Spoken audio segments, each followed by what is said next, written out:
कक्षा 10 की जो प्रश्नावली है 5.3 उसका जो आपका क्वेश्चन है 10वां, उसमें आपको दिया गया है कि दर्शाइए कि A1 A2 और ऐसे ऐसे आप आगे चले जाते हैं AN से एक AP बनती है यदि AN नीचे दिए अनुसार परिभाषित है। यानी उन्होंने कहा कि अगर हम ये देखें कि जो AN बराबर 3 + 4N है तो इस प्रकार का अगर AN पर कोई भी हमारी चीज़ लिखी हुई है या इससे हम उसको प्राप्त कर सकते हैं, तो क्या ऐसी स्थिति में आपकी कोई AP तैयार हो सकती है कि नहीं। देखो इसमें क्या है, हम इसमें आपको समझा देते हैं। क्वेश्चन क्रमांक है आपका 10 का जो पहला वाला भाग है उसमें लिखा है कि AN बराबर 3 + 4N।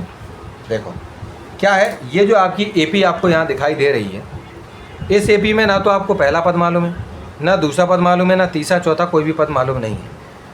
उन्होंने ये कहा कि अगर AN बराबर 3 + 4N होता है तो क्या इस प्रकार से कोई आपकी AP भी तैयार हो सकती है क्या, अगर ये चीज़ें हमें दी जाएँ तो।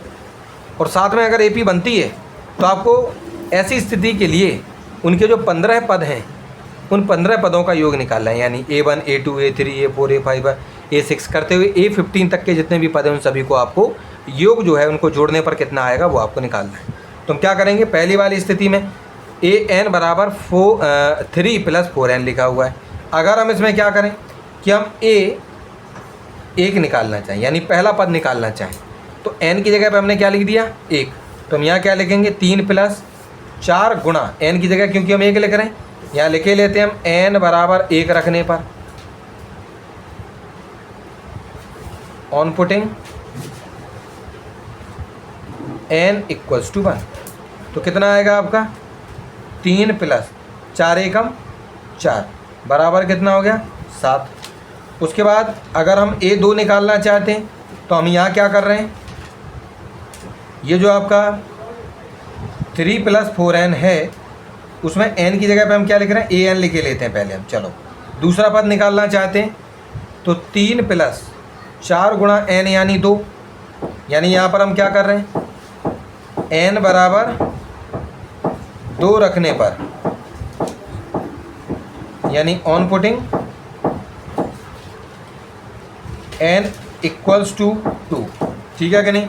चलो तो A2 बराबर कितना आ जाएगा आपका, ये तो है आपका A1, A2 बराबर कितना होगा 3, 4 दूनी 8, यानी A2 बराबर आपका आ जाएगा कितना 11, ठीक है। तो इस प्रकार से अगर हम इसमें देखते हैं कि A3 निकालते हैं, आप कितना निकालते हैं A3 निकालने के लिए AN बराबर कितना दिया था 3 + 4N, और यहाँ पर आपका A3 3 + 4 गुणा 3, यानी हम यहाँ क्या कर रहे हैं N बराबर 3 रखने पर यानी ऑन पुटिंग N = 3, तो यहाँ क्या हो जाएगा आपका A3 बराबर 3 + 3 चौके 12, यानी A3 आपका हो जाएगा 15। अब ज़रा एक चीज़ को आपको समझना है, आपको यहाँ पर A3 15 दिया, अब आपको इसमें ये देखना है कि क्या ये AP बन रही है जिसका पहला पद कितना हो 7, दूसरा कितना हो 11, तीसरा कितना हो 15। तो ज़रा हम एक काम करते हैं, इसको ज़रा लिखते हैं, हम अपनी AP को यहाँ लिखते हैं। हमारी AP कितनी बनकर तैयार हुई है, AP हमारी तैयार हुई है, पहली थी आपकी 7, फिर थी 11 और फिर थी 15 और फिर इस तरीके से आगे की ओर बढ़ती हुई चली जा रही है, ठीक है कि नहीं। उन्होंने कहा क्या AP बन सकती है, तो देखो AP को पता लगाने के लिए कि ये वाला जो आपका ये जो नंबर्स दिए गए हैं क्या ये AP के रूप में है कि नहीं है, तो हमने 5.1 पढ़ रखा है, उसमें हमें पता है कि हम दूसरे वाले पद में से पहले वाले को कम कर दें। तो ज़रा चेक कर लेते हैं हम कि ये जो आपकी AP है कि नहीं है। तो इसके लिए हम क्या करेंगे, देखो क्या करेंगे, यहाँ पर इसको हम चेक कर रहे हैं, चेक अगर करेंगे, अगर हम चेक कर रहे हैं तो क्या करेंगे हम A2 में से A1 को कम करेंगे। A2 कितना है आपका 11, माइनस की जगह माइनस, और A1 कितना है आपका 7, तो उसकी जगह 7 लिखेंगे। बराबर में कितना आया जी आपका 4, यानी ये D है, ध्यान रखना। और A3 में से अगर हम A2 2 को कम करते हैं, A3 कितना है आपका 15 है, और माइनस के आपके A2 कितने 11 हैं, घटाते हैं तो भी 4, यानी D की वैल्यू हमेशा आपकी बराबर आ रही है। इसका मतलब ये है कि ये आपके AP के रूप में है, ये जो संख्या आपको दी गई है AP के रूप में। चलो ये वाली बात तो हमने पता कर ली, जो क्वेश्चन ने कहा था कि क्या इस प्रकार से कोई AP बन सकती है, तो हाँ जी बिल्कुल आपकी AP यहाँ पर बनकर तैयार हो सकती है। अब AP बन गई तो उसके बाद उन्होंने कहा कि अगर ये AP बन जाती है तो आपको शुरुआत वाले जो 15 पद हैं उनका योग आपको निकालना है। तो हम क्या करेंगे, यहाँ लिखेंगे और, यानी कि एन, SN, यानी हमें SN निकालना है, सम करना है। तो इसका फॉर्मूला होता है n/2 bracket 2a plus n-1 और d। चलो क्योंकि अब हमें 15 पदों का योग निकालना है तो n की जगह पर 15 लिखेंगे, तो n की जगह पर यहाँ पर भी 15 लिखना पड़ेगा। 2 गुणा a पहला पद क्या था आपका 7 था, ठीक, प्लस n कितने आपके 15 हैं, -1 करना पड़ेगा। d की वैल्यू हमने 4 निकाली थी, d की वैल्यू हमने 4 निकाली है ना, देखो यहाँ पर घटा के आपकी d की वैल्यू 4 आई है, ठीक है। अब हम इसको क्या करेंगे, बराबर 15/2 रखेंगे छात्रों, 7 दूनी 14 हो जाएंगी, प्लस 15 में से 1 जाएगा तो 14 बचेंगी, और 14 का गुणा इस 4 के साथ आपका होगा 15/2 है छात्रों। उसके बाद ब्रैकेट 14 प्लस, इन दोनों को जोड़ेंगे, गुणा करना पड़ेगा, सॉरी माफ़ कीजिएगा, गुणा करेंगे तो 14 चौके छात्रों होती हैं आपके 56, ठीक है। आपका कितना हो जाएगा 15/2 गुना, इन दोनों को जोड़ेंगे जब आप तो 6 और 4 10, 5 और 1 6 और 1 7, ठीक है कि नहीं। बाद में क्या करेंगे, 2 से 70 को कट कर देंगे तो 15 गुणा आपका आएगा 35, और 35 और 15 का जब हम गुणा करते हैं तो 35 और 15 का जब हम गुणा करेंगे, यहाँ पर हम आपको गुणा करके बता देते हैं छात्रों। देखो 35 और 15 का गुणा, सीधा गुणा कर सकते हैं, 15 × 75, 7 और 15 × 45 और 52, तो 525। तो आपका जवाब कितना हो जाएगा छात्रों 525। तो S15, यानी इस प्रकार से हमने वो जो आपकी AP है, ये जो आपकी AP यहाँ बनकर तैयार हुई थी, ये वाली AP, उसके ऐसे ही लगातार जो 15 आपके पद आएंगे, उन सभी पदों को जोड़ने पर आपका कितना आ जाएगा 525 आपका आ जाएगा, ठीक है कि नहीं। चलिए इसी प्रकार से यही वाला जो आपका जो क्वेश्चन है, इसका दूसरा पार्ट भी है, दूसरा भाग भी है इसका, ठीक है कि नहीं। तो इस दूसरे वाले भाग को हम कैसे हल करेंगे, दूसरे वाले भाग में क्या कंडीशन दे रखी है, उन्होंने कहा कि ये जो कंडीशन है, इस कंडीशन से के हिसाब से क्या कोई AP बन सकती है, यानी AN बराबर 9 - 5n। यानी यहाँ पर भी आपको ना तो पहला पद मालूम, ना दूसरा पद मालूम, ना तीसरा पद मालूम, कुछ नहीं मालूम, ठीक है कि नहीं। तो हम क्या करेंगे इसमें भी हम क्या करेंगे, अगर हम अपना पहला पद निकालना चाहते हैं तो AN, यानी n बराबर क्या रखेंगे, हम यहाँ लिख लेते हैं n बराबर 1 रखने पर, यानी पहला पद हम निकाल रहे हैं। चलो ऑन पुटिंग n = 1, ठीक है। तो हम क्या करेंगे, 9 लिखेंगे -5 × 1। चलो तो पहला पद 9 - 5, यानी जो आपका पहला पद है छात्रों वो आ जाने वाला है 4। कितना सर, ठीक है, पहला पद तो निकल आया। दूसरा पद कैसे निकालें, तो दूसरा पद AN, सॉरी पहले AN लिख लो, जो आपकी कंडीशन है पहले उसको लिखो, ठीक है कि नहीं। और यहाँ लिख लो n बराबर 2 रखने पर,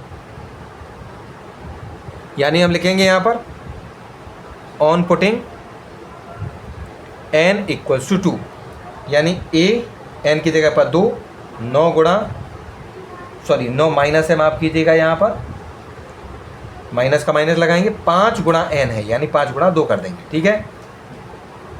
तो A2 बराबर 9 - 5 दूनी 10 होंगे आपके,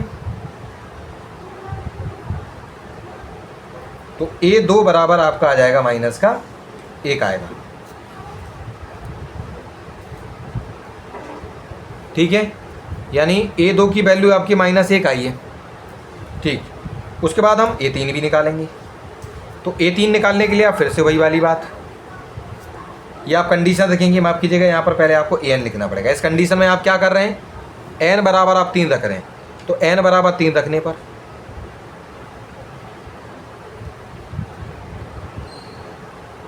on putting n equals to 3, ठीक है। तो हम क्या करेंगे, a3 बराबर 9 माइनस 5 गुना 3 करेंगे। a3 निकालना है, 9 माइनस 5 15, ठीक है। तो a3 बराबर कितना हो जाएगा छात्रों, a3 बराबर है आपका -6। अब आपकी ये AP बन रही है, यहाँ पर AP क्या बनी छात्रों, AP बनकर तैयार हुई है। पहला है पद 4, दूसरा वाला पद है -1, तीसरा वाला पद है -6। अब कहना सर ठीक है, इस तरीके से तो ये बढ़ता तो चला जाएगा, लेकिन हमें चेक करना है ये, तो जरा हम चेक करते हैं, चेक कि ये AP है कि नहीं है। तो हम क्या करेंगे, सबसे पहले A2 में से A1 को कम करेंगे। तो कैसे होगा, A2 कितना है छात्रों आपका, -1 है। A2 कितना, -1, फिर माइनस लगाया, मैंने माइनस लगाया, और फिर A1 की जगह +4 है तो +4 लिखेंगे। इन दोनों, क्योंकि दोनों माइनस हैं तो आपस में जुड़कर -5 हो जाएंगे। कहना सर ठीक है। उसके बाद A3 में से हम A2 को कम करेंगे, ठीक है। A3 की जगह क्या लिखा आप छात्रों, ये लिखा हुआ आपका -6, मैंने -6 लिखा, ठीक है कि नहीं, ठीक। उसके बाद उन्होंने कहा माइनस, हमने माइनस लगाया, और A2 की जगह पर -1 है तो इसको अलग से हमें ब्रैकेट में -1 लिखना पड़ेगा, ठीक है कि नहीं, क्योंकि वो वैल्यू आपकी माइनस की थी और आगे और माइनस था तो उसको ऐसे लिखना पड़ता है। -6 की जगह -6 लिखेंगे, माइनस और माइनस आपके प्लस हो जाएंगे, 1 आएगा, और यहाँ पर आपका जो आंसर आएगा वो आएगा -5। तो इस प्रकार से कहने का मतलब यह है कि इनमें जो डिफरेंस है, यानी जो D है, यानी जो सारबंतर है, कॉमन डिफरेंस आपका -5 आ रहा है। इस प्रकार से हम कह सकते हैं कि ये वाले जो आपके नंबर्स दिए गए वो एक प्रकार से AP के रूप में है, अर्थमेटिक प्रोग्रेशन के रूप में, ठीक है कि नहीं। चलो, समांतर श्रेणी ये है। अब इसमें उन्होंने कहा कि अगर ये है तो शुरुआत वाले 15 पदों का योग आपको निकालना है, यानी इस तरीके से चले जाओगे तो जो 15 पद हैं उन सभी को जोड़ने पर कितना आना चाहिए उसको आप निकालोगे। तो उसके लिए क्या करना है, हमें अपना फॉर्मूला यूज़ करना है।